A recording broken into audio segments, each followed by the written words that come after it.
My people, God don't do amo. His Excellency, the Governor of Anambra State, Governor Charles Soludo, you know, say if they fight Peter Obi, say Peter Obi don't win the election. But now, it don't come as I call confess. So say the whole Southeast, say Peter Obi go win them. Then APC too don't see come outside. APC South, they don't summon the courage because they don't see the way the things they go. They don't summon courage now. They don't come outside because say Peter Obi go win the Southeast.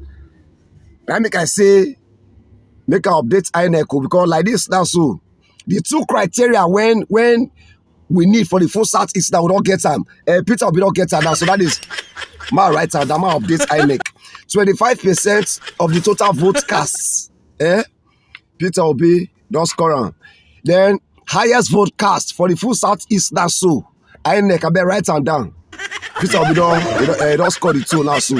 So I say my update to that. Then you when they watch now, so I also play the two video. The one where Soludo do, and then the one where APC South some more courage. Go do. I'll play the video now, so. But you I beg you, try subscribe to my page. So that video update you till this election will finish. If I use hungry till they do this work, I not go last. Subscribe to my page. I will update you every day. I mean, if I shout for you not verse. Watch the video, then subscribe to my page. I take a beg you, share the video so that everybody go see and say Peter Obi don't win Southeast now so. Tonight, you analyzed the election and you thought that the election could go in a certain way. And that's the question I asked. If you still think that the 2023 election is off the hands of the Labour Party, you thought at that time in that piece that you wrote that election is between Bola Tinubu and Atiku Abubakar. That's your analysis.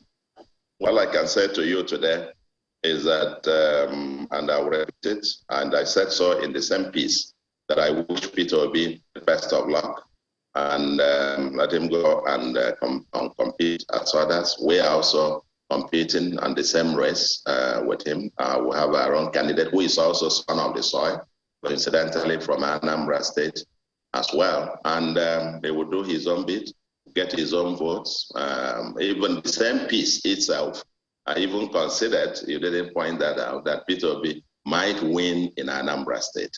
I did mention that in that same piece. I understand we have Ifeduku back now. I want to bring him into the conversation because we're just speaking on where you left off, which is the Southeast. And I want to ask you the same question I asked Dr. Oshodi, which is the fact that, look, some people are saying people are just going to vote largely and generally for Peter Obi during the presidential election in the Southeast because he's from that region. And that maybe during the other elections, the National Assembly, gubernatorial election, and State House of Assembly, they might end up voting for the party that controls their state. How do you react to that?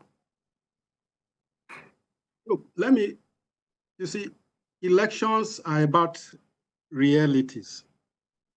If you run away from the realities, then you are likely to walk into a cul-de-sac on election day. The Peter Obi factor is a real factor. Those who support former Governor Peter Obi are passionate. That they will vote for him is a statement of fact. You see it every day on the streets of the country, especially in the Southeast. So if you are analyzing elections and you discountenance the impact Peter Obi will make in the East, then you are not a serious analyst.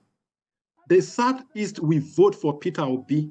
Perhaps one of the reasons why the PDP is where it is today, because it did not listen to that clamor from the Southeast to microzone the presidency to that region. And that perhaps because of that, they are going to vote largely from someone from that region. Okay, I'm not going to discountenance the impact of primordial sentiments in our elections. They are still there. That the Southeast is entitled or clamors for the presidency is a legitimate clamor. And there are so many reasons driving it.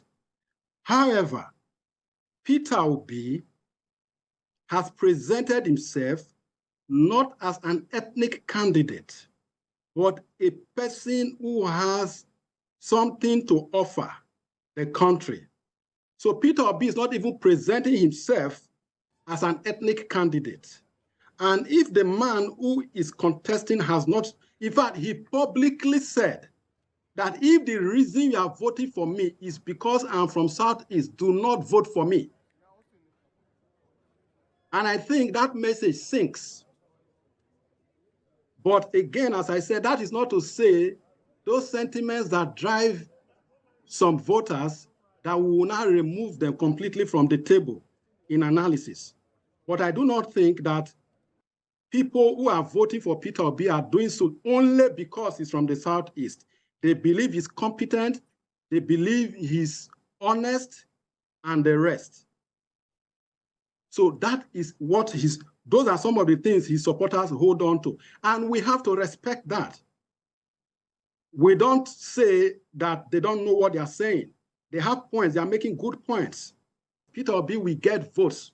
You see, to ignore that, to say that he will not get votes, even in Southeast, is to disrespect those who support him.